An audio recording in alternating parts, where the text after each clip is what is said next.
Hello friends, welcome to easy tricks classes. आज हम लोग टेंस चैप्टर स्टार्ट करते हैं। देखो, दो चैप्टर ऐसे हैं ग्रामर में जिनको मैं बहुत ज़्यादा इंपॉर्टेंट मानता हूँ। फर्स्ट है टेंस चैप्टर, दूसरा है वर्ब चैप्टर। अगर टेंस और वर्ब पर मेरी पकड़ अच्छी नहीं है तो मैं ये कभी नहीं कह सकता कि मेरी ग्रामर बहुत अच्छी है।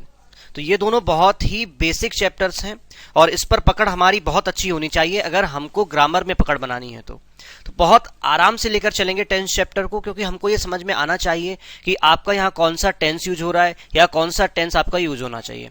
तो सबसे पहले जो इसमें हम देखते हैं वो देखते हैं इसकी बेसिक डेफिनेशन। देखो, मैं हमेशा मानता हूं अगर डेफिनेशन को याद नहीं, डेफिनेशन को मैंने समझ रखा है अच्छे से, मेरे डेफिनेशन का एक एक पॉइंट क्लियर है कि ये डेफिनेशन क्या कहना चाह रही है, तो चैप्टर का लगभग 20% काम आपका खत्म हो जाता है। आपको बेसिक समझ में आ जाता है आखिर मैं इस चैप्टर में सीखने क्या वाला हूं। ठीक है, अब देखो टेंस की अगर डेफिनेशन की बात करें तो जरा इसको एनालाइज करते हैं हम लोग और ये देखते हैं कि यहां पर क्या हम लोग सीखने वाले हैं। देखो, tense is a verb form. Tense क्या होता है? ये एक वर्ब की फॉर्म होती है that refers to some specific point in time. बहुत इंपॉर्टेंट बात है, दैट रेफर्स टू, ये कुछ रेफर करता है। टेंस जो है ये कुछ रेफर करता है। क्या रेफर करता है? Some specific point in time, यानी किसी टाइम के किसी पॉइंट को ये रेफर करता है। मेरी बात समझ रहे हो? ये चीज आपको और ज्यादा क्लियर होगी अगर मैं यहां 3 सेंटेंस लिखूंगा। He is going to market, he is going to market, he was going to market, he was going to market and he will go to market. अब जरा देखो, बहुत अच्छे से डिफरेंस समझो वर्ब में और टेंस में डिफरेंस क्या होता है। ये जो छोटी छोटी चीजें हैं इंसान यही नहीं सीख पाता है, इसीलिए उसकी ग्रामर स्ट्रांग नहीं हो पाती है। देखो, यहां पर अगर आप वर्ब की बात करोगे तो वर्ब क्या होता है? ये हम किसी एक्शन की बात कर रहे हैं। यहां पर एक्शन क्या हो रहा है? ये जा रहा है, ही इज गोइंग, वो जा रहा है। तो गोइंग क्या है? एक्शन है। तो गोइंग क्या हो जाएगा? मेन वर्ब हो जाएगा यहां पर। ठीक है, यहां पर भी मेन वर्ब क्या है? गोइंग है। ठीक है, यहां पर भी मेन वर्ब क्या है? गो है, जाना। तो जो एक्शन हो रहा है वो तीनों में एक ही हो रहा है। क्या? जाना, कहीं जाना। ठीक है, तो पर एक बात गौर करो, अगर मुझे ये वो जा तो रहा है, तीनों ही सेंटेंसेस में मैं ये देख रहा हूं कि वो कहीं जा रहा है, पर वो कब जा रहा है ये इंपॉर्टेंट बात है। ही इज गोइंग, देखो यहां बात प्रेजेंट की चल रही है कि वो अभी जा रहा है, यहां पर बात पास्ट की चल रही है कि वो जा रहा था। ये पास्ट की बात है, यानी वो जा चुका, ये पहले की बात है, पास्ट की बात है। और he will go to market, ये बात फ्यूचर की है कि वो फ्यूचर में जाएगा। तो बात समझो मेरी, वर्ब आपको ये बताती है कि आपका एक्शन क्या हो रहा है, वो काम क्या कर रहा है, वो जा रहा है, पर वो कब जा रहा है, यानी कि वो प्रेजेंट में जा रहा है या पास्ट में जा रहा है या फ्यूचर में जा रहा है, ये चीज टेंस है। इसको हम टेंस बोलते हैं। तो टेंस क्या है? टेंस हमें ये बताती है कि वर्ब का जो काम हो रहा है वो काम टाइम के किस पॉइंट में हो रहा है। तो टाइम के 3 पॉइंट होते हैं। कौन कौन से? प्रेजेंट, पास्ट और फ्यूचर। तो ये काम प्रेजेंट में हो रहा है, ये काम पास्ट में हो रहा है या ये काम फ्यूचर में हो रहा है। क्लियर हुआ? वर्ब और टेंस में डिफरेंस समझ में आया? वर्ब हमें यह बताती है कि क्या काम हो रहा है और टेंस हमें यह बताता है कि ये जो काम हो रहा है ये काम प्रेजेंट में हो रहा है, पास्ट में हो रहा है या फिर फ्यूचर में हो रहा है। तो वर्ब की फॉर्म की बात अगर हम करें तो देखो यहां पर ये बता रहा है इज, एम, आर, बाज, वर, ये सब छोड़ो। यहां पर मैं आपको एक चीज समझाता हूं, गौर करो इन्हीं 3 सेंटेंसेस को फिर से, यहां से आपको टेंस एकदम क्लियर हो जाएगा। देखो, मेन वर्ब जो है, मेन वर्ब जो है वो हमारे एक्शन के बारे में बता रही है। और इज क्या है यहां पर? इज, वॉज, विल, ये सब क्या है? ये सब यहां पर हेल्पिंग वर्ब होती हैं। तो हेल्पिंग वर्ब हमेशा हमें टेंस के बारे में बताती है। हेल्पिंग वर्ब हमेशा हमें टेंस के बारे में बताती है। तो बात समझ में आ रही है आपको? अब देखो एक चीज और सीखते हैं हम लोग जरा। हेल्पिंग वर्ब और मेन वर्ब का डिफरेंस समझो। हेल्पिंग वर्ब का यूज मेन वर्ब को टेंस बनाने में किया जाता है। जैसा अभी हमने पिछले सेंटेंस में देखा था कि मेन वर्ब जो थी वो हमारे क्या एक्शन हो रहा है उसके बारे में बता रही है, पर हेल्पिंग वर्ब हमें ये बता रही है कि ये काम प्रेजेंट में हो रहा है, पास्ट में हो रहा है या फ्यूचर में हो रहा है। तो जो हेल्पिंग वर्ब थी वो टेंस बना रही थी। तो टेंस क्या होता है? टेंस होता है सिर्फ एक छोटी सी चीज कि ये काम जो हो रहा है ये प्रेजेंट में हो रहा है, पास्ट में हो रहा है या फ्यूचर में हो रहा है, सिर्फ इसके बारे में बताने का काम आपके टेंस का है। वो काम कौन करता है? हेल्पिंग वर्ब करती है। तो मेन वर्ब क्या करती है? मेन वर्ब एक्शन को रेफर करती है, पर वो एक्शन कौन से टाइम में हो रहा है, यानी कि प्रेजेंट में हो रहा है, पास्ट में हो रहा है, फ्यूचर में हो रहा है, ये काम हेल्पिंग वर्ब बताती है। इसलिए टेंस हमेशा हेल्पिंग वर्ब से डील किए जाते हैं। अब देखो टेंसेस कितने प्रकार के होते हैं। तो टेंस आपको पता ही है, ये तो बेसिक चीजें अभी मैंने ही आपको सेंटेंस बना के दिखाया। He is going to market present की बात थी, he was going to market past की बात थी, और he will go to market future की बात थी। तो प्रेजेंट, पास्ट और फ्यूचर, यानी कि अगर हम अभी की बात कर रहे हैं, अभी की बात कर रहे हैं तो वो प्रेजेंट हो गया, पास्ट हो गया यानी कि जो गुजर चुका है वो पास्ट हो गया, और जो फ्यूचर में आएगा यानी कि जो बात का समय है, अभी प्रेजेंट से बात का समय, वो फ्यूचर कहलाता है। अब देखो इसमें 4 भागों में इन तीनों ही टेंसेस को, प्रेजेंट, पास्ट, फ्यूचर को, तीनों ही को 4 भागों में डिवाइड किया गया है फर्दर, इंडेफिनिट, कंटिन्यूअस, परफेक्ट और परफेक्ट कंटिन्यूअस। अब देखो ये क्या होते हैं, जरा इनको समझते हैं एक एक को, ये बहुत इंपॉर्टेंट है। तो प्रेजेंट तो आपको समझ में आ गया, जो अभी का टाइम है वो प्रेजेंट है, जो टाइम पास हो चुका है वो पास्ट है, और जो टाइम अभी आना बाकी है उसको फ्यूचर कहते हैं। ठीक है, ये बात तो ठीक है, बट ये जो 4 डेफिनेशन है, इंडेफिनिट, कंटिन्यूअस, परफेक्ट और परफेक्ट कंटिन्यूअस की, ये समझना बहुत जरूरी है। इसको आप समझ लोगे तो आपकी आधी से ज्यादा प्रॉब्लम टेंस की दूर हो जाएगी। देखो इंडेफिनिट क्या होता है, इंडेफिनिट तीनों में ही आएगा, बात समझना मेरी। यहां पर देखिए अगर हम बात करेंगे तो प्रेजेंट इंडेफिनिट भी होगा, पास्ट इंडेफिनिट भी होगा, फ्यूचर इंडेफिनिट भी होगा। ऐसे ही प्रेजेंट कंटिन्यूअस होगा, पास्ट कंटिन्यूअस होगा, फ्यूचर कंटिन्यूअस होगा, present perfect, past perfect, future perfect, present perfect continuous, past perfect continuous और फ्यूचर परफेक्ट कंटिन्यूअस, सबके ही बनेंगे ये। ठीक है, अब सबसे पहले देखो ये वर्ड्स हैं क्या, what do you mean by indefinite, indefinite का मतलब क्या होता है। अब देखो इंडेफिनिट का मतलब क्या होता है, इसका नाम ही बता रहा है इनडेफिनिट। बहुत अच्छे से समझो, इनडेफिनिट यानी कि जिसका इन किसी भी वर्ड के आगे अगर इन लग जाता है तो वो उस वर्ड का अपोजिट बन जाता है। तो यानी कि जो चीज डेफिनेट नहीं है, मतलब क्या है कि जो चीज डेफिनेट नहीं है, क्या मतलब है उस चीज का, उस चीज का मतलब है कि हमें ये काम कब शुरू हुआ या ये काम कब खत्म होगा, हमें उसकी जानकारी नहीं है। बात आपको समझ में आ रही है, ये काम कब शुरू हुआ या ये काम कब खत्म होगा, हमें उसकी जानकारी नहीं है। तो ऐसे कौन से एक्शंस हैं जिनकी हमें कब काम शुरू हुआ या कब काम वो खत्म होगा उसकी जानकारी नहीं है। जैसे कि 2 तरीके के एक्शंस होते हैं, एक तो होता है वो फ्रीक्वेंट एक्शंस और एक होता है परमानेंट एक्शंस। अगर हम फ्रीक्वेंट एक्शंस की बात करते हैं तो फ्रीक्वेंट एक्शंस वो एक्शंस होते हैं जो हमारी आदत वगैरह होती है। जैसे कि मैं रोज सुबह टहलने जाता हूं, तो ये आपकी आदत है, तो ये कब खत्म होगी मुझे नहीं पता, पर ये आप एक निश्चित अंतराल के बाद आप वो काम फिर से करते हैं, तो वो फ्रीक्वेंट एक्शन हो गया। और परमानेंट एक्शन का मतलब होता है, परमानेंट एक्शंस का मतलब होता है कि जो काम परमानेंटली होगा, जैसे कि आपका सूरज पूरब से निकलता है तो ये परमानेंट एक्शन है। मेरी बात समझ रहे हो, आपकी जो अर्थ है उसमें ग्रेविटेशनल फोर्स से सारी बॉडीज पुल की जाती हैं, ये एक परमानेंट एक्शन है। तो जो परमानेंट एक्शंस होते हैं, जो नेचुरल लॉज होते हैं, परमानेंट एक्शंस होते हैं, वो आपके सारे इंडेफिनिट टेंस में बनते हैं, क्योंकि वो कब शुरू हुए या वो कब खत्म हो गए उनका कुछ भी पता नहीं है, क्योंकि वो परमानेंट एक्शंस हैं। बात समझ रहे हो, फ्रीक्वेंट एक्शंस वो होते हैं जो हमारी आदत वगैरह होती हैं और एक निश्चित अंतराल के बाद हम फिर से उस एक्शन को रिपीट करेंगे।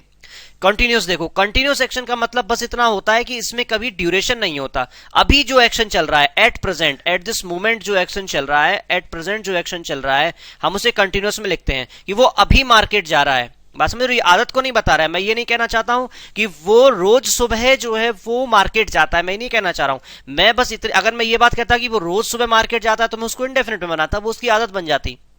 ठीक है, पर अगर मैं ये कहना चाहता हूं कि वो बस अभी इस मोमेंट की मैं बात कर रहा हूं कि वो अभी मार्केट जा रहा है, वो फ्यूचर में जाएगा कि नहीं जाएगा उसकी आदत है या नहीं मुझे नहीं पता, बट इस मोमेंट की अगर आप बात करें तो वो मार्केट जा रहा है। ये टेम्परेरी एक्शन है, टेम्परेरी गोइंग ऑन एक्शन है। गोइंग ऑन का मतलब है जो अभी चल रहा है, ये at this moment this action is going on. I am not talking about past, I am not talking about future, I am just talking about this moment कि इस मोमेंट पर वो मार्केट जा रहा है। तो ऐसे कंटिन्यूअस एक्शंस वो होते हैं जो कि टेम्परेरी गोइंग ऑन एक्शंस होते हैं। यानी कि टेम्परेरी वर्ड इसलिए इस्तेमाल कर रहा हूं कि ये आदत को डेनोट नहीं कर रहे हैं, ये फ्रीक्वेंसी को डेनोट नहीं कर रहे हैं कि ये काम पहले भी हुआ या फ्यूचर में भी होगा मुझे नहीं पता, इस मोमेंट पे हो रहा है इसलिए टेम्परेरी वर्ड यूज हो रहा है। गोइंग ऑन एक्शन का मतलब है कि ये काम कंप्लीट नहीं हो चुका है, ये काम अभी हो रहा है इसलिए गोइंग ऑन एक्शन लिखा है। ठीक है, अब परफेक्ट में देखो क्या होता है, जो काम कंप्लीट हो चुका है उनके लिए हम परफेक्ट का इस्तेमाल करेंगे। यानी कॉन्टिन्यूअस में मान लो काम चल रहा है और वो काम जब कंप्लीट हो जाएगा तो मैं उसे परफेक्ट में बनाने लगूंगा।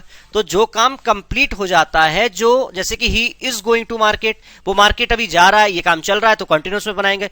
ही हैज गॉन टू मार्केट, अब जब वो मार्केट जा चुका होगा, he has gone to market तो वो मार्केट जा चुका है, ये काम कंप्लीट हो चुका है, वो मार्केट पहुंच गया है, तो he has gone to market ये परफेक्ट में बनेगा। कंप्लीट एक्शंस के लिए परफेक्ट टेंस का इस्तेमाल किया जाता है। सबसे इंपॉर्टेंट है आपका परफेक्ट कॉन्टिन्यूअस, क्योंकि सबसे ज्यादा कंफ्यूजन ये पैदा करता है। जरा समझते हैं इसको, actions going on from some point और ड्यूरेशन ऑफ टाइम। जरा इसको समझो ये क्या कह रहा है। देखो अगर मैं ये कहता हूं कि वर्षा हो रही है तो मैं कहूंगा कि इट, क्या बोलोगे, इट रेन्स या इट इज रेनिंग, बताओ। वर्षा हो रही है, मैं बोलूंगा it is raining, it is raining, क्योंकि अभी हो रही है, मैं इस मोमेंट की बात कर रहा हूं, टेम्परेरी गोइंग ऑन एक्शन है। पर अगर मैं कहता हूं पिछले 4 घंटे से वर्षा हो रही है, तो देखो इसमें दो बातें होंगी। क्या बातें होंगी? दो, कि अभी भी हो रही है, यानी ये गोइंग ऑन एक्शन भी है, ये अभी काम चल भी रहा है, और ये पिछले 4 घंटे से वर्षा हो भी चुकी है, यानी कि इस 4 घंटे के लिए मुझे कंप्लीशन भी शो करना होगा, क्योंकि इस 4 घंटे में ये काम हो चुका है और वो काम अभी चल भी रहा है। तो ऐसे टेंसेस जिसमें कि कुछ काम हो भी चुका है और अभी वो काम चल भी रहा है, हम परफेक्ट कॉन्टिन्यूअस में बनाते हैं। बहुत इंपॉर्टेंट है, गौर करो। परफेक्ट का मतलब होता है कि काम कुछ कंप्लीट हो चुका है तो परफेक्ट हो गया, और काम अभी चल भी रहा है तो वो कॉन्टिन्यूअस हो गया। जैसे कि अगर मैं कहता हूं कि वर्षा पिछले 4 घंटे से हो रही है, तो कैसे बनाओगे? भाई वर्षा हो रही है, मैंने बोला इट इज रेनिंग, बात समझ रहे हो? और अगर मैं बोल रहा हूं पिछले 4 घंटे से वर्षा हो रही है, तो मैं बोलूंगा it is raining, it is raining for 4 hours. सही है कि गलत है? पहले ये बताओ। It is raining for 4 hours, गलत है ये, क्योंकि इट इज रेनिंग जैसे ही आपने लिख दिया तो इसका मतलब है इस मोमेंट की बात कर रहे हो आप कंप्लीशन शो नहीं कर सकते, तो ये गलत हो जाएगा। बताओ क्या गलती है इसमें? It is raining for 4 hours में क्या गलती है बेटा? इसमें कंप्लीशन शो करना होगा, और कंप्लीशन शो करने के लिए, उस 4 घंटे का कंप्लीशन शो करने के लिए मुझे परफेक्ट टेंस का इस्तेमाल करना होगा, और मुझे ये काम चल रहा है उसके लिए कॉन्टिन्यूअस टेंस का इस्तेमाल करना होगा। यानी टेंस लॉजिकली, देखो सारी चीजें चलती हैं लॉजिकली। अगर मुझसे पूछोगे तो मुझे परफेक्ट टेंस भी यूज करना है और मुझे कॉन्टिन्यूअस टेंस भी यूज करना है। ठीक है, कैसे होगा? तो देखो, कंप्लीशन शो करने के लिए मुझे हमेशा हैज का इस्तेमाल करना होता है, तो मैंने हैज लगा दिया। ठीक है, और कॉन्टिन्यूअस के लिए मुझे आईएनजी फॉर्म लगानी पड़ती है, तो मैं बोलूंगा it has been raining, it has been raining for 4 hours, it has been raining for 4 hours. Has completion show कर रहा है कि 4 घंटे का, और अभी वर्षा हो भी रही है, उसके लिए मैंने रेनिंग लिख दिया। यहां पर बात आ रही है समझ में? कहीं कोई दिक्कत? इन लास्ट के 4 में स्पेशली। इंडेफिनिट बताता है कोई काम फ्रीक्वेंट या परमानेंट एक्शन है, कंटिन्यूअस बताता है टेम्परेरी गोइंग ऑन एक्शन है, बस अभी हो रहा है, परफेक्ट बताता है ये काम कंप्लीट हो चुका है, परफेक्ट कॉन्टिन्यूअस ये बताता है कि कुछ काम कंप्लीट भी हो चुका है, पर ये काम कंप्लीट होने के बावजूद भी जो बचा हुआ काम है वो अभी चल भी रहा है। ठीक है, चलो अब देखते हैं कि प्रेजेंट इंडेफिनिट यूज कैसे होता है। एक एक टेंस को अब हम लोग इंडिविजुअली देखेंगे। ठीक है, और जो सेकंड लेक्चर होगा उसमें हम लोग मेनली यूजेस देखेंगे कि किस तरीके के क्वेश्चंस एग्जाम में पूछे जाते हैं। तो देखो, सबसे पहले हम लोग देखते हैं कि प्रेजेंट इंडेफिनिट यूज कैसे होता है। देखो, एक सेंटेंस ले लेते हैं, he goes to market every day, वो रोज मार्केट जाता है। देखो, ये एक आदत को दिखा रहा है। मैंने बोला था फ्रीक्वेंट एक्शन, यानी कि जो कुछ एक पर्टिकुलर अंतराल के बाद रिपीट होंगे वो प्रेजेंट इंडेफिनिट में जाएंगे। या फिर जैसे एक दूसरा सेंटेंस ले लेते हैं, the earth revolves round the sun. या फिर कोई परमानेंट एक्शन होगा। परमानेंट एक्शन यही है कि लगातार जो अर्थ है वो सन के चारों तरफ चक्कर लगाती है, तो ये आपके प्रेजेंट इंडेफिनिट में जाएगा। अब देखो, बात समझो कि सेंटेंसेस बनते कैसे हैं। ये वाली, ये सब आपको पता होगा, ये बहुत ही बेसिक चीजें बचपन में पढ़ाई जाती हैं, फिर भी मैंने कुछ भी छोड़ा नहीं है, सारी चीज मैं यहां पर डाल रहा हूं। देखो, अगर आपका कभी भी ही वगैरह लगा हुआ है, यहां पर सिंगुलर है, तो सिंगुलर के साथ आप एस या ईएस लगाते हो। ठीक है, अगर मैं यहां पर प्लूरल बना देता हूं और मैं कह देता हूं दे की जगह ही लिखता हूं या शी लिखता हूं या इट लिखता हूं, तो ये सब सिंगुलर में आते हैं, तो उसके साथ तो आपका एस या ईएस लगेगा। पर अगर मैं दे बोल देता हूं तो उसके साथ यहां पर एस या ईएस नहीं लगेगा, यहां पर आएगा they go to market, they go to market every day. ठीक है, इतनी बात समझ में आ रही है? ठीक है, अब चलो देखो, तो यही है पॉजिटिव सेंटेंस। अगर है ये पॉजिटिव सेंटेंस का मतलब होता है जिसमें नॉट वर्ड इंक्लूडेड नहीं है, जिसमें क्वेश्चन मार्क इंक्लूडेड नहीं है, उसे पॉजिटिव सेंटेंस या अफर्मेटिव सेंटेंस बोला जाता है। तो उसमें हम एस वर्ब के साथ एस या ईएस का इस्तेमाल कर देते हैं। एक नेगेटिव सेंटेंस की अगर हम बात करें तो उसमें हम डू या डज का इस्तेमाल करते हैं, डू या डज का इस्तेमाल करते हैं, उसके साथ नॉट वर्ड लिखते हैं। और समझने वाली बात ये, वर्ब की साथ एस या ईएस का इस्तेमाल उस केस में नहीं किया जाता है। तो अगर मैं ये कहता हूं कि वो रोज मार्केट नहीं जाते हैं, तो हम यहां पर लिखेंगे दे। अब दे लिख दिया या आपने प्लूरल बना दिया तो प्लूरल के साथ डू आएगा, they do not go to market, they do not go to market every day. They do not go to market every day, यानी प्लूरल के साथ डू का इस्तेमाल होगा। अगर मैं लिखता हूं यहां पर ही, मान लीजिए सिंगुलर लिखता हूं, या शी लिखता हूं, या इट लिखता हूं, कोई भी सिंगुलर चीज अगर लिखता हूं तो सिंगुलर चीज के साथ डज का इस्तेमाल होगा। He does not go to market, he does not go to market every day. अब समझने वाली बात यह है कि यहां पर डू डज तब लगेगा जब देखो यहां पर एक नेगेटिव है, नॉट वर्ड इंक्लूडेड है, और साथ में वर्ब जो है उसके साथ मैं एस का इस्तेमाल नहीं करूंगा, वर्ब अपनी फर्स्ट फॉर्म में ही आएगी। ठीक है, ये इसका स्ट्रक्चर हो गया नेगेटिव सेंटेंस का, जिसमें डू या डज लगता है, साथ में नॉट लगता है और वर्ब की फर्स्ट फॉर्म लगती है, इसमें एस नहीं जुड़ता है। अब देखो क्वेश्चन, देखो क्वेश्चन मार्क के क्वेश्चन किस तरीके से बनाए जाते हैं, स्टार्टिंग में डू या डज लगता है, स्टार्टिंग में डू या डज लगता है, फिर सब्जेक्ट आएगा, फिर वर्ब आएगी और फिर ऑब्जेक्ट आएगा। मेरी बात आ रही है समझ में?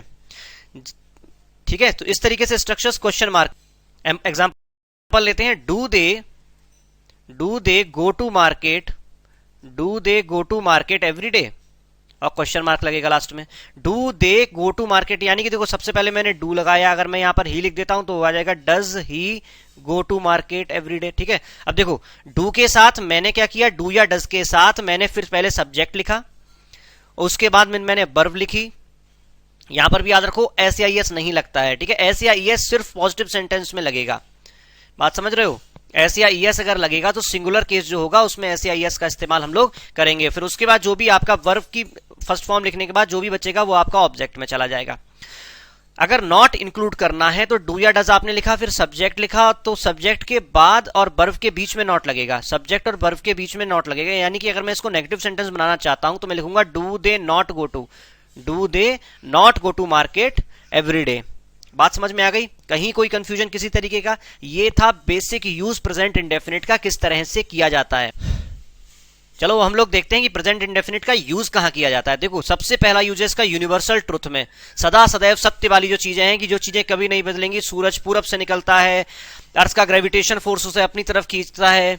ठीक है, तो इस तरह, या फिर आपकी अर्थ जो है वो राउंड दी सन होती है। जितनी भी अर्थ की चीजें हैं, या फिर आपके न्यूटन्स लॉ ऑफ ग्रेविटेशन, या जितने भी ऐसी चीजें हैं, वो सारी की सारी आपकी यूनिवर्सल ट्रुथ में चली जाएंगी, जो सदा सदैव सत्य रहती हैं, जो कभी भी गलत सिद्ध नहीं होंगी। तो वो सारी आपकी प्रेजेंट इंडेफिनिट में बनती हैं। For example, the sun rises in the east, आप ये नहीं कहेंगे the sun is rising in the east, नहीं, रोज की बात है। ये एक फ्रीक्वेंट एक्शन है, ये एक परमानेंट एक्शन है, ये एक परमानेंट एक्शन है कि ये हमेशा ही यही काम होगा, इसलिए ये चीज आपकी प्रेजेंट इंडेफिनिट में बनेगी। जो आपकी आदत है, अगर कोई आदमी रोज स्मोक करता है, ये उसकी आदत है, हैबिट है, तो सारी हैबिट्स जो होती हैं वो आपकी प्रेजेंट इंडेफिनिट में बनती हैं। जो आपके रेगुलर एक्शंस होते हैं, ये भी आप हैबिट में ही काउंट कर सकते हैं, इसको आप फ्रीक्वेंट एक्शन बोल सकते हैं, कि मैं यहां रोज आता हूं, उसका बच्चा रोज स्कूल जाता है। बात समझ रहे हो? तो इस तरीके की जो डेली वाले एक्शंस हैं, जो रेगुलर एक्शंस हैं, कि जो एक निश्चित अंतराल के बाद होंगे, वो वीकली जो है वो बिल सबमिट करता है। ठीक है, वो मंथली जो है वो अपने कंपनी में ऑडिट के लिए जाता है। तो जो काम एक फ्रीक्वेंट एक्शन है, जो एक निश्चित अंतराल के बाद होगा, वो सारे एक्शंस, रेगुलर एक्शंस जितने भी हैं, वो सारे प्रेजेंट इंडेफिनिट में ही बनेंगे। ये दो uses exam point of view से उतने इंपॉर्टेंट नहीं है, बिल्कुल भी इंपॉर्टेंट नहीं है, बट यूजेस हैं इसलिए मैं यहां पर कवर कर रहा हूं। देखो हेडलाइंस जितनी भी न्यूज़पेपर की होती हैं, वो सारी की सारी प्रेजेंट इंडेफिनिट में इसलिए बनाई जाती हैं। देखो न्यूज़पेपर एक दिन पहले छपता है, वो घटना भी पहले हो चुकी होती है, बात समझ रहे हो मेरी, बट वो फिर प्रेजेंट इंडेफिनिट में क्यों बनाई जाती है, पास्ट इंडेफिनिट में क्यों नहीं बनाई जाती? इसलिए बनाई जाती है प्रेजेंट इंडेफिनिट में कि आप कनेक्ट कर सको उनके साथ। जैसे कि अगर मैं ये लिख दूंगा पीएम साइंड दी डील, तो आप ये समझो, आपको ये मैसेज जाएगा ये काम पहले हो चुका है। पीएम साइंस डील अगर मैं लिखूंगा कि वो साइन डील कर उन्होंने की, तो आपको लगेगा ये घटना अभी अभी हुई है। You can connect it well, मेरी बात समझ रहे हो? इसलिए न्यूज़पेपर का ये पैटर्न बनाया गया कि वहां पर हेडलाइंस वगैरह जितनी भी बनाई जाएंगी, वो सब प्रेजेंट इंडेफिनिट में बनाई जाएंगी, जिससे कि पढ़ने वाले को ये लगे कि ये घटना अभी अभी हुई है। कमेंट्री जितनी भी स्पोर्ट्स की होती है, क्योंकि कमेंट्री में तो कोई बड़ी बात नहीं है, कमेंट्री होनी भी चाहिए प्रेजेंट इंडेफिनिट में। उसका कारण ये है क्योंकि वो घटना वो सामने सामने से देख रहा है और तुरंत तुरंत वो आपको कमेंट्री के तौर पर बता रहा है। इंपॉर्टेंट बात यह है कि प्रेजेंट में और भी टेंस होते हैं, उनमें नहीं होती, प्रेजेंट परफेक्ट वगैरह किसी में नहीं होती, ये प्रेजेंट इंडेफिनिट में ही कमेंट्री होती है। तो इंपॉर्टेंट बात यह है कि जो भी कमेंट्री वगैरह होती है वो प्रेजेंट इंडेफिनिट में होती है। ठीक है, अब यहां कुछ सेंटेंसेस लिखे, फर्स्ट और सेकंड सेंटेंस को पढ़ो और ये बताओ कि इसमें क्या गलती है। जितना हो सकेगा उतना मैं कवर करने की यहां पर बेसिक कॉन्सेप्ट्स में ही कोशिश करूंगा, और फिर जो बच जाएंगे आपके टाइप्स वगैरह, क्वेश्चंस वगैरह एग्जाम पॉइंट ऑफ व्यू वाले, वो सारे के सारे आपकी जो नेक्स्ट वीडियो होगा उसमें कवर किए जाएंगे। पहला सेंटेंस देखो, देखो पहला सेंटेंस जो है इसमें देखिए, आप मैंने आपको बताया था, जो स्ट्रक्चर बताया था उसके हिसाब से वॉट या कुछ भी आपका यहां पर वर्ड लिखा हुआ है तो उसके बाद आपकी हेल्पिंग वर्ब आएगी। वॉट ही नोज नहीं, जब भी कभी इंटेरोगेटिव सेंटेंस होगा तो वो क्वेश्चन मार्क से खत्म होगा। और इसमें अगर आपका कोई भी WH फैमिली का या कोई भी वर्ड यहां पर लिखा हुआ है तो उसके बाद आपको यहां पर इसके हिसाब से डू या डज लगाना पड़ेगा, क्योंकि यहां सिंगुलर है इसलिए यहां पर डज आएगा। और मैंने आपको बताया था कि जो इंटेरोगेटिव सेंटेंस होते हैं या फिर आपके जो नेगेटिव सेंटेंस होंगे उसमें एस या ईएस नहीं लगता है। एस या ईएस हमेशा सिंगुलर अफर्मेटिव सेंटेंस जो होते हैं उसमें ही लगता है, तो यहां पर ये एस गलत हो जाएगा। What does he know about you, ये सही होगा।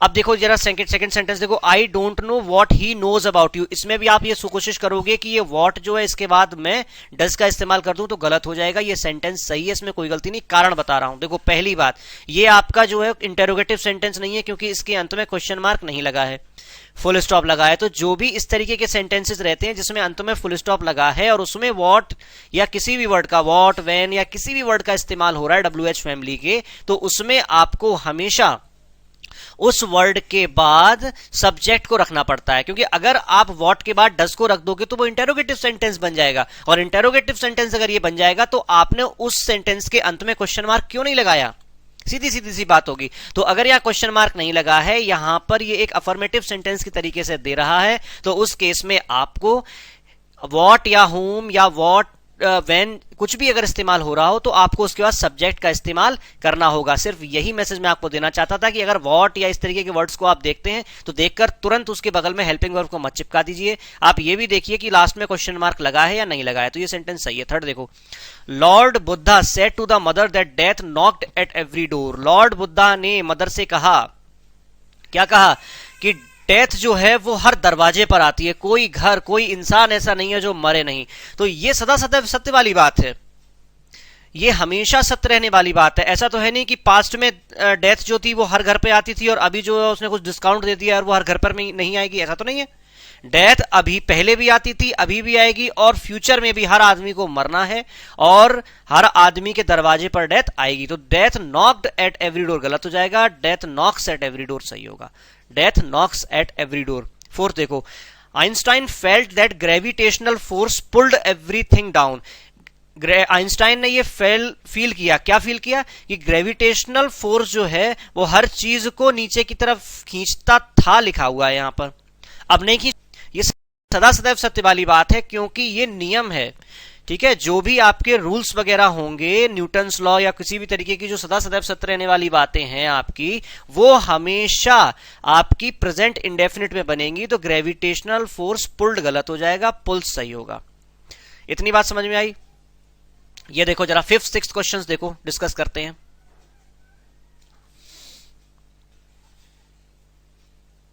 देखो इन क्वेश्चंस को करने से पहले एक चीज समझो, अगर मुझे किसी की जैसे मैंने बताया था कि ये फ्रीक्वेंट एक्शंस को बताता है आपके प्रेजेंट इंडेफिनिट, तो मुझे कैसे पता चलेगा ये एक फ्रीक्वेंट एक्शन है, जो आदत होगी किसी इंसान की। मैं यूजुअली वहां जाता हूं, आप ऐसा बोलते हो, हाँ मैं यूजुअली वहां जाता हूं, तो ये आपकी आदत हो गई। मैं यूजुअली मॉर्निंग वॉक पे जाता हूं, मैं फ्रीक्वेंटली अपने ऑफिस जाता हूं, मैं जनरली वहां जाता हूं, मैं ओकेजनली वहां जाता हूं, मैं एवरीडे वहां जाता हूं, मैं कभी कभी वहां जाता हूं। मेरी बात समझ रहे हो? तो इस तरीके के जो वर्ड्स होते हैं ये आपकी फ्रीक्वेंट एक्शंस को बताते हैं, ये आपकी आदत को बताते हैं, ठीक है। तो कौन कौन से वर्ड्स होते हैं, कुछ वर्ड्स लिख लो, कुछ वर्ड्स लिख लो जो आपकी आदत को बताते हैं। Usually, sometimes, frequently, generally,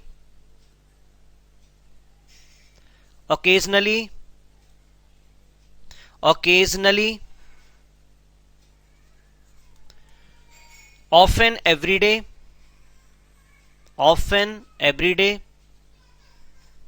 seldom, बहुत सारे हैं, इतने ही लिख लो अभी बस। ये आपके एग्जाम पॉइंट ऑफ व्यू से इतने ही इंपॉर्टेंट हैं।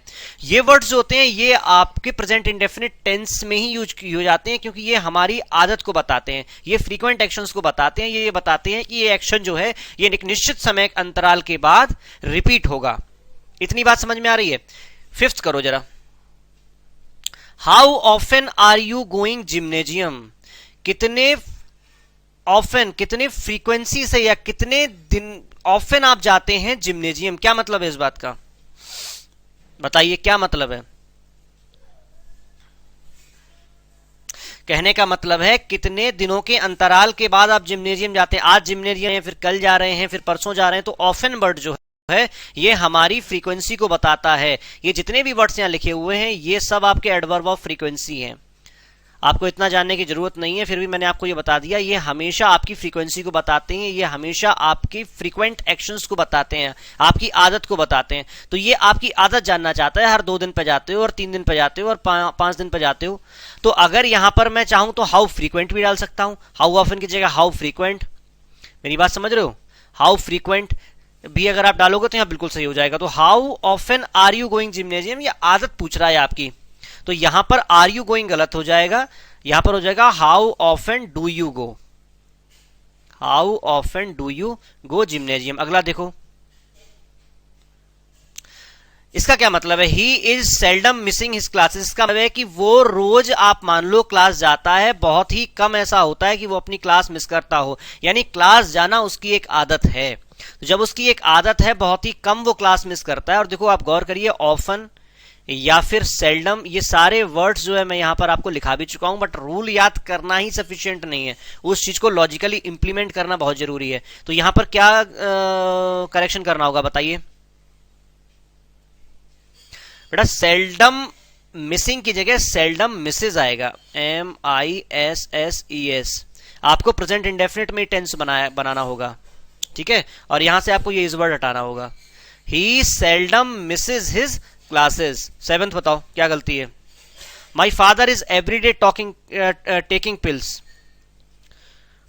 मेरे पिता जो हैं वो रोज पिल्स लेते हैं, गोली लेते हैं। बेटा एवरीडे वर्ड आ गया तो आपकी फ्रीक्वेंसी को ही बता रहा होगा, ये आपकी आदत को ही बता रहा होगा। एवरीडे, डेली, इस तरीके के जो वर्ड्स रहते हैं ये हमेशा हमारी आदत को बताते हैं। तो अगर ये आदत को बता रहे हैं तो आपने इसको कॉन्टिन्यूस टेंस में क्यों बना दिया, बात समझ रहे हो। आपको प्रेजेंट इंडेफिनिट बनाना चाहिए था, इज टेकिंग की जगह टेक्स आएगा।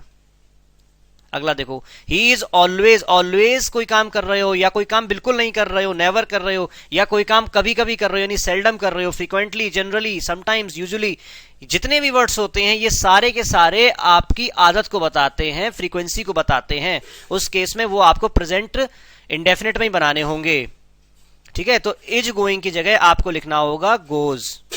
He always goes on a walk after dinner. Next देखो, he is always talking about। अब always वर्ड आ गया है तो ये प्रेजेंट इंडेफिनिट में ही बनेगा, he always talks, he always talks, ठीक है। ये दोनों देखो, ये बताओ भाई क्या गलती। देखो ये कॉन्सेप्ट हम लोग बहुत डीपली आगे डिस्कस करेंगे, बट अभी के लिए थोड़ा सा समझ लो। देखो, या तो आप किसी को माफ करोगे या नहीं करोगे, या तो आप किसी से प्रॉमिस करोगे या नहीं करोगे, ठीक है। अपोलोजाइज का मतलब माफ करना, ठीक है। या तो आप किसी की बात पर एग्री करोगे या नहीं करोगे, या तो आप किसी को किसी चीज के लिए मना करोगे या नहीं करोगे। मेरी बात समझना, या तो आप किसी को सजेस्ट करोगे या नहीं करोगे, या तो आप किसी को प्रॉमिस करोगे या नहीं करोगे। ऐसा ये अपोलोजाइज वर्ड है, अपोलोजाइज, ठीक है। किसी से आप माफी मांगोगे या नहीं मांगोगे, किसी को एडवाइस करोगे या नहीं करोगे। मैं ये बातें क्यों बोल रहा हूं, मैं इसलिए बोल रहा हूं, ये ऑन ऑफ स्विच की तरह होती हैं। आप ये नहीं कह सकते मैं उससे एग्री कर रहा हूं, ये नहीं बोल सकते आप। या तो आप एग्री करेंगे या नहीं करेंगे, या तो आप उससे एग्री करते हो या नहीं करते हो। आप ये नहीं कह सकते कि मैं एग्री कर रहा हूं, थोड़ा समय लगेगा मुझे, नहीं। तो या तो आप किसी को किसी चीज के लिए मना करते हो या नहीं करते हो। आप ये नहीं कहोगे कि मैं मना कर रहा हूं, कितना समय लगेगा आपको मना करने में, ये तो कितना समय लगेगा आपको मना करने में। या तो आप मना कर दोगे उसको या मना नहीं करोगे। तो ये जो आपके यहां वर्ड्स मैंने लिखे हैं, ये सारे वर्ड्स आपके प्रेजेंट इंडेफिनिट टेंस में बनते हैं। ये सारे वर्ड्स आपके प्रेजेंट इंडेफिनिट टेंस में बनते हैं, ये कभी भी कॉन्टिन्यूस में नहीं बनते, कभी भी ये कॉन्टिन्यूस टेंस में नहीं बनते। और एग्जाम में ये हमेशा कॉन्टिन्यूस बना के दिए जाते हैं और प्रेजेंट इंडेफिनिट बनाकर नहीं दिए जाते। मेरी बात समझना। तो आपको ये पता होना चाहिए, ये वो वर्ड्स हैं, आपको देखो कॉमन सेंस से भी समझिए। या तो आप किसी से वादा करते हो या नहीं करते हो, वादा कर रहे हो का कोई सेंस नहीं है, ठीक है। तो यहां पर आई एम प्रॉमिसिंग गलत हो जाएगा। सही क्या होगा बताओ? सही हो जाएगा उसका indefinite, I promise, I promise. अगला ये बताओ, I am apologising for being late. आप लेट होने के लिए क्षमा मांग रहे हो, क्षमा प्रार्थी हो, इसका मतलब ये है। क्षमा प्रार्थी हो नहीं, क्षमा प्रार्थी हो रहे हो। क्या ये सेंस कुछ बन रहा है? नहीं, मैं क्षमा मांगता हूं, आई अपोलोजाइज, आई अपोलोजाइज इंडेफिनिट में बनेगा, आई अपोलोजाइज। बात समझ में आई?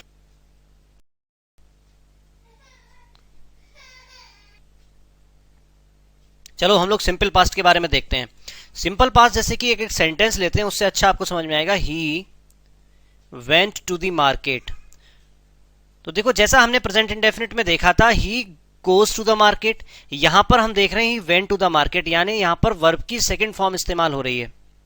जैसे आपने पढ़ा होगा गो, वेंट, गॉन, वर्ब चैप्टर में आपने ये फॉर्म्स देखी होंगी, फर्स्ट फॉर्म, सेकंड फॉर्म और थर्ड फॉर्म। तो यहां पर सिंपल पास्ट में यानी पास्ट इंडेफिनिट में वर्ब की सेकंड फॉर्म का इस्तेमाल किया जाता है अफर्मेटिव सेंटेंस में, यानी पॉजिटिव सेंटेंसेस में। जो सब्जेक्ट होगा प्लस वर्ब की सेकंड फॉर्म होगी, सब्जेक्ट होगा प्लस वर्ब की सेकंड फॉर्म होगी, और ऑब्जेक्ट है तो फिर ऑब्जेक्ट का इस्तेमाल किया जाएगा।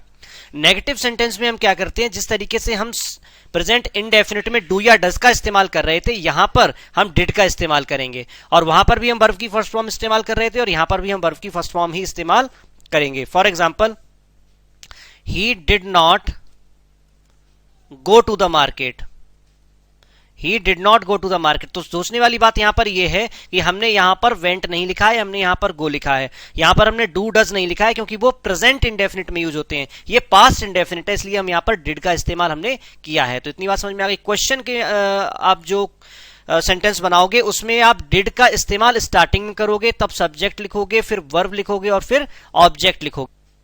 जैसे कि did he go to the market, did he go to the market, ये सही हो जाएगा। इसके बाद क्वेश्चन मार्क आएगा। तो क्वेश्चन मार्क के जो स्ट्रक्चर्स होते हैं, स्ट्रक्चर्स का पता होना, ये वैसे आपको पता ही होगा, मैं इतना मान के चल रहा हूं, ठीक है, फिर भी मैं आपको बता रहा हूं, क्योंकि जो क्वेश्चन मार्क वगैरह होते हैं ये आपको ये बताते हैं कि ये इंटेरोगेटिव सेंटेंस है, यानी क्वेश्चन मार्क वाला सेंटेंस है। ठीक है, इतनी बात समझ में आ रही है? अब चलो देखो ये यूज कहां होते हैं। देखो, the work which has already been completed in past is expressed in simple past. कहने का मतलब है जो काम कंप्लीट हो चुका है पास्ट में, वो काम हम सिंपल पास्ट टेंस में बताएंगे। जैसे आई सॉ यू यस्टरडे। देखो एक बात और समझो, टेंस समझने से पहले एक छोटी सी चीज और समझो, टाइम डिसाइड्स द टेंस। मैंने भी आपको ये बात बताई थी, जो डेफिनेशन बताई थी टेंस में, उससे भी कि जो पॉइंट इन टाइम है वही हमको बताता है कि कौन सा टेंस इस्तेमाल करना है। यानी अगर बात पास्ट की हो रही है तो हम पास्ट का टेंस इस्तेमाल करेंगे, बात अगर प्रेजेंट की हो रही है तो हम प्रेजेंट का टेंस इस्तेमाल करेंगे, और बात अगर फ्यूचर की हो रही है तो हम फ्यूचर का टेंस इस्तेमाल करेंगे। बट अगर कोई सेंटेंस आप देखते हो कॉमन एरर्स में, और आप ये देखते हो कि यहां पर ये टेंस सही इस्तेमाल हुआ या नहीं हुआ है, तो आपको देखना होगा, ये लाइन बस याद रखनी होगी, टाइम डिसाइड्स द टेंस। जो टाइम होता है वो टेंस डिसाइड करता है। तो यहां पर टाइम है यस्टरडे, यानी कि टाइम है पास्ट का।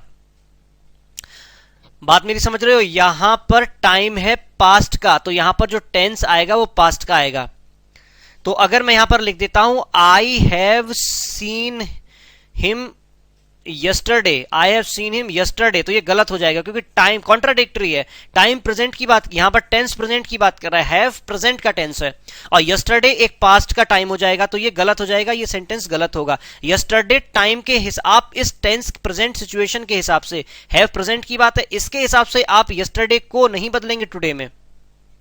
आप टाइम डिसाइड्स द टेंस, जो टाइम है वो यस्टरडे है, इसके हिसाब से टेंस को लाएंगे, टेंस के हिसाब से टाइम को नहीं लाएंगे। ये समझिए बात, ये जो टाइम है ये यस्टरडे है, ये पुराना है, इसलिए हमको उसके हिसाब से यहां पर पास्ट इंडेफिनिट का इस्तेमाल करना होगा। तो टाइम डिसाइड्स द टेंस, उल्टा सही नहीं है, टेंस डिसाइड्स द टाइम गलत हो जाएगा। यानी कि हम हैव के हिसाब से आपको यहां टुडे लगा देंगे तो वो गलत हो जाएगा। ये प्रेजेंट का है, हैव प्रेजेंट का है, यस्टरडे पास्ट का टाइम है, तो हम इसके हिसाब से, इस प्रेजेंट के हिसाब से यहां पर टुडे नहीं लिखेंगे, पर ये जो टाइम है यस्टरडे, इस टाइम के हिसाब से हम ये टेंस बदल देंगे, और हम प्रेजेंट परफेक्ट की जगह जो यहां इस्तेमाल हुआ है उसकी जगह हम पास्ट इंडेफिनिट का इस्तेमाल करेंगे।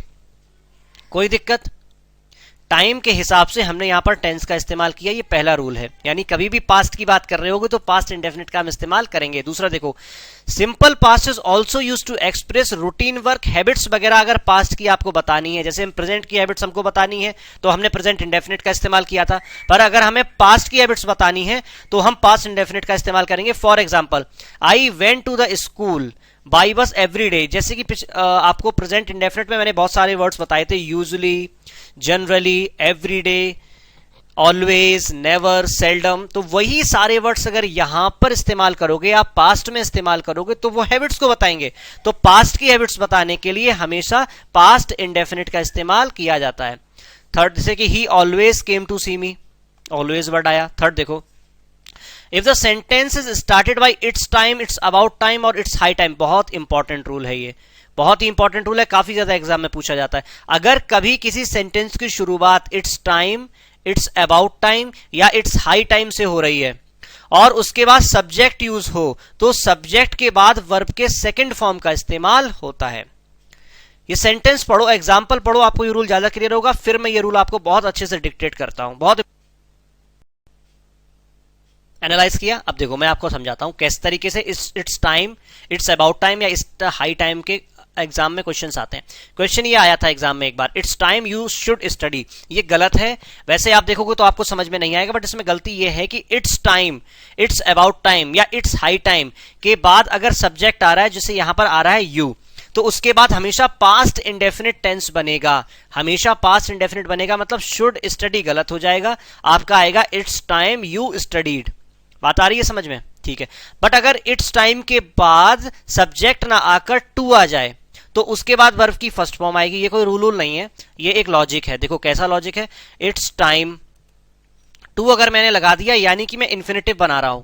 अगर मैं इन्फिनिटिव बना रहा हूं तो वर्ब को जब इन्फिनिटिव बनाते हो तो टू के बाद वर्ब की फर्स्ट फॉर्म ही लिखते हो इन्फिनिटिव बनाने के लिए। ठीक है। या आप जीरेंट बनाते हो तो जीरेंट का मतलब होता है वर्ब में, जैसे गो है तो जीरेंट क्या हो जाएगा कि उस वर्ब की फर्स्ट फॉर्म में, वेंट में नहीं, सेकंड फॉर्म में नहीं, फर्स्ट फॉर्म यानी कि गो में ही आप आईएनजी लगा दोगे तो वो आपका जीरेंट कहलाएगा। ये एक नाउन की तरीके से काम करता है। ये बहुत अच्छे से वर्ब में डिस्कस किया गया, चिंता मत करो। अगर इसी वर्ब की फर्स्ट फॉर्म में, सेकंड फॉर्म में नहीं, यानी वेंट में नहीं, फर्स्ट फॉर्म में ही अगर आप टू लगा देते हो इससे पहले तो ये इन्फिनिटिव कहलाता है और ये भी एक नाउन की तरीके से काम करता है।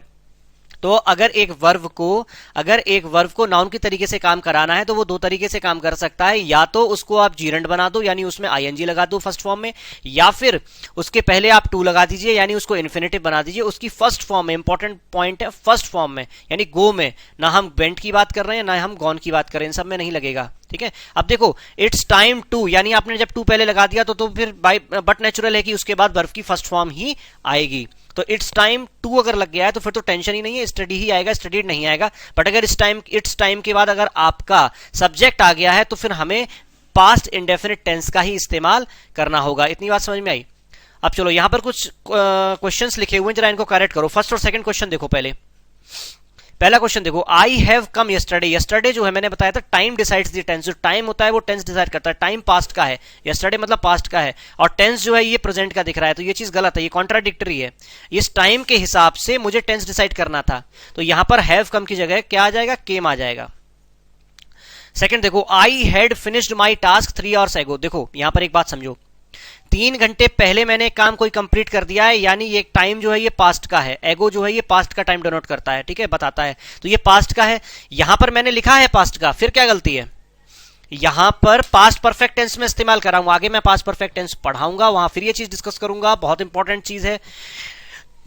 डिफरेंस ये है कि कहां पर मुझे पास्ट इंडेफिनिट का इस्तेमाल करना है और कहां पर मुझे पास्ट परफेक्ट का इस्तेमाल करना है। ये बहुत ज्यादा कंफ्यूजन पैदा करता है एग्जाम में, बहुत अच्छे से समझो। कभी भी सिंपल एक सेंटेंस अगर लिखा हुआ है, कभी सिर्फ सिंगल सेंटेंस लिखा है, तो हमेशा पास्ट इंडेफिनिट का इस्तेमाल करोगे, पास्ट परफेक्ट का इस्तेमाल नहीं करोगे। बात मेरी समझ रहे हो? पास्ट परफेक्ट टेंस का मतलब होता है पास्ट ऑफ पास्ट, पास्ट का भी पास्ट। यानी अगर 2 सेंटेंसेस मुझे लिखे हुए हैं, उसमें एक पास्ट की बात कर रहा है, एक उसके भी पास्ट की बात कर रहा है, तो जो पास्ट से भी पहले का पास्ट है वहां पर मैं पास्ट परफेक्ट का इस्तेमाल करूंगा, और जो साधारण पास्ट है, जो नियर पास्ट है, वहां पर मैं पास्ट इंडेफिनिट की बात करूंगा। इसे समझने के लिए एक सेंटेंस लिखो, उससे और अच्छे समझ में आएगा। Before the carpenter came in, before the carpenter came in, she had covered the floor. She had covered the floor. एक बात गौर करो अब यहां पर, इसीलिए मैं कह रहा था एक सिंगल अगर स्टेटमेंट लिखा हुआ है, एक सिंगल स्टेटमेंट लिखा हुआ है तो हमेशा पास्ट इंडेफिनिट का इस्तेमाल होगा। पर देखो यहां दो स्टेटमेंट है, क्या? बिफोर द कारपेंटर केम इन, एक काम ये हुआ कि कारपेंटर आया, ठीक है, उससे आने से पहले, एक सेंटेंस हो गया। She had covered the floor, यहां दूसरा काम ये हुआ कि उसने फ्लोर कवर कर दिया। बात जरा समझो, before the carpenter came in, carpenter के आने से पहले, ये काम भी पास्ट में ही हुआ है, केम इन, केम लिखा हुआ है तो पास्ट में हुआ है। She had covered the floor, उसने फ्लोर कवर कर दिया। तो पहले क्या काम आया? पहले क्या काम हुआ? पहले कारपेंटर आया कि पहले फ्लोर कवर किया उसने? पहले उसने फ्लोर कवर किया, यानी क्योंकि लिखा है कारपेंटर के आने से पहले उसने फ्लोर कवर कर दिया, तो पहले फ्लोर कवर किया गया है और फिर कारपेंटर आया है, तो दोनों काम पास्ट में हुए हैं। कारपेंटर का जो आना है वो भी पास्ट में हुआ है और उससे भी पहले, यानी इस पास्ट से भी पहले एक काम हो गया है, क्या? फ्लोर कवरिंग का। जो फ्लोर कवरिंग का काम है वो पास्ट में भी पहले हुआ है, इसलिए मैं ये वाला जो काम है फ्लोर कवरिंग वाला, ये पास्ट परफेक्ट में बनाऊंगा जैसे मैंने यहां बनाया है। और जो पास्ट में जो बाद में काम हुआ है, देखो कारपेंटर बाद में आया है, तो ये काम मैं पास्ट इंडेफिनिट में बनाऊंगा, बिफोर द कारपेंटर केम इन। कोई दिक्कत किसी तरीके की इस सेंटेंस में? आपका पास्ट परफेक्ट भी लगभग यहीं खत्म हो गया है, ठीक है, बात समझ में आ रही है? पास्ट परफेक्ट होता है पास्ट ऑफ पास्ट, यानी पास्ट में अगर दो इवेंट्स हुए हैं तो उस पास्ट में भी जो पहले वाला काम है वो पास्ट परफेक्ट में बनता है और जो बाद वाला काम है वो पास्ट इंडेफिनिट में बनता है। तो अगर सिंगल स्टेटमेंट है, अगर देखिए I had finished my task 3 hours अगो, 3 घंटे पहले मैंने कोई काम कंप्लीट कर लिया, इसमें तो सिर्फ पास्ट की बात हो रही है, पास्ट ऑफ पास्ट की बात नहीं हो रही है। तो यहां पर हैड वर्ड यानी कि पास्ट परफेक्ट ना बना के हम पास्ट इंडेफिनिट बनाएंगे, I finished my task 3 hours ago. Third sentence देखो, he has seen the picture yesterday, क्या गलती है इसमें? जल्दी से बताओ। He has seen the picture yesterday, देखो पहली बात तो यस्टरडे से मेरे दिमाग की बत्ती जल गई। क्या बत्ती जल गई? कि ये पास्ट का टाइम है। जब ये पास्ट का टाइम है तो ये प्रेजेंट का यहां पे आपने कैसे लगा दिया? ये प्रेजेंट का कैसे लगा दिया आपने? तो आप अगर ये कहोगे मैं ये ठीक है हैज हटा के हेड लगा दो, तो मैं बोलूंगा ये लगा नहीं सकते क्योंकि ये सिंगल सेंटेंस है और पास्ट परफेक्ट आपका होता है पास्ट ऑफ पास्ट, तो मैं लगा नहीं सकता। तो यहां पर मुझे लिखना होगा I saw the picture yesterday, I saw the picture yesterday. अब यहां पर देखो, I have bought this house in 1970 for ₹2 lakhs। अब देखो यहां पर बात गौर करो, 1970 यानी ये पास्ट का टाइम है। जब ये पास्ट का टाइम है तो time decides the tense, time से ही टेंस डिसाइड होगा। तो ये टेंस कैसे प्रेजेंट का आ गया? ये तो बात अलग अलग हो गई। अब ये पास्ट था तो ये भी पास्ट का ही होना चाहिए था, पर यहां तो ये प्रेजेंट का शो कर रहा है, यानी ये चीज गलत हो गई। यहां हेड में इसलिए नहीं लगा सकता हूं क्योंकि कोई भी पास्ट ऑफ पास्ट की बात ना करके सिर्फ एक सिंपल पास्ट की बात कर रहा है, इसलिए यहां पर मैं इसको ये है बताना पड़ेगा। I bought this house in 1970 for ₹2 lakhs। Fifth देखो, he has left for London last night, पिछले नाइट की बात हो रही है, यानी ये पास्ट की बात हो रही है। जब पास्ट की बात हो रही है तो टेंस भी पास्ट का ही होना चाहिए था, पर ये टेंस पास्ट का ना होकर प्रेजेंट का हो रहा है, इसलिए ये हैज हटेगा। He left for London last night. किसी तरीके का कोई डाउट इतनी चीज में? मैक्सिमम क्वेश्चंस आपके इतने से ही एग्जाम पॉइंट ऑफ व्यू के भी मैंने कवर कर दिए। अगर आपको हमारा ये वीडियो अच्छा लगा हो तो आप YouTube पर सब्सक्राइब करना ना भूलें। सब्सक्रिप्शन का सबसे बड़ा फायदा ये होता है कि आपको बार बार हमारी साइट पर आकर ये देखने की जरूरत नहीं पड़ती है कि सर ने नया वीडियो अपलोड किया या नहीं किया। जब भी हम नया वीडियो अपलोड करेंगे आपको तुरंत उसका नोटिफिकेशन मिल जाएगा कि सर ने कौन सा नया वीडियो अपलोड किया है। इसलिए सब्सक्राइब करना, जो भी साइट आपको अच्छी लगती है उसको सब्सक्राइब करना नहीं भूलना चाहिए। इसलिए सब्सक्राइब करिए और इमीडिएटली जब भी हम अल्टरनेट डेज पर ये वीडियोज इंग्लिश के डालेंगे आपको उसकी इन्फॉर्मेशन इमीडिएटली मिल जाएगी कि कितने बजे सर ने नया वीडियो डाला है और मैं इसको देख सकता हूं। तो आपको पढ़ाई के बीच में समय निकालकर बार बार हमारी साइट पर विजिट करने की जरूरत नहीं है नए वीडियो देखने के लिए। आप सब्सक्राइब करिए और आपको इन्फॉर्मेशन मिलेगी। तो YouTube पर सब्सक्राइब करना ना भूलें, that is first thing. Second thing, आप हमारी साइट पर अगर विजिट करते हैं www.easytricksclasses.com तो हमारी साइट पर भी आपको 40+ फ्री वीडियोस देखने को मिलेंगे। हमने काफी बड़ी क्लासेस जो है, काफी ज्यादा क्लासेस जो है यहां पर फ्री अपने उसमें डाल रखी हैं। तो वहां पर आपको जाना होगा, वहां पर आपको साइन अप करना होगा, बस वहां पर आपको अपनी बेसिक इन्फॉर्मेशन डालनी होगी, आप किस कोर्स के लिए एनरोल कर रहे हैं और आपको किस मेल आईडी या फिर फोन नंबर पर इन्फॉर्मेशन चाहिए किसी नए वीडियो के लिए। जैसे ही आप साइन अप करेंगे आप हमारे कंप्लीट कोर्स के डेमो वीडियोस में जैसे ही जाएंगे आपको बहुत सारे वहां डेमो वीडियोस मिलेंगे और वो आपकी पढ़ाई में बहुत ज्यादा हेल्पफुल रहेंगे, हमें ऐसा लगता है। हम कंटिन्यूसली स्ट्राइव करते हैं, कंटिन्यूसली कोशिश करते हैं कि आपको बेस्ट से बेस्ट वीडियोस दे पाएं और टू द पॉइंट स्टडी आपकी करा पाएं।